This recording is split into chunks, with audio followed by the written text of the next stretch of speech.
WhatsApp short timers for disappearing messages. Hello everyone, welcome to this channel. I'm here to help you out today. So without any delay, let's get started. So first of all, launch the WhatsApp application on your device and simply make sure you have stable Wi-Fi connection on your device and also select the particular account. Now tap on the three dotted lines at the top right corner of the screen. Here select on more and then tap on disappearing messages at the top.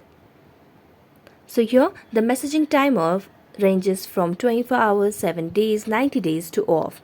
So we do not have the option to set short timers like for 1 or 12 hours. So we have direct 24 hours and so on.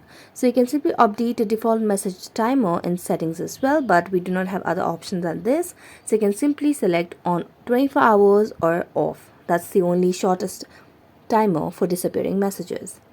So that's it. Thank you so much for watching this video. See you next time.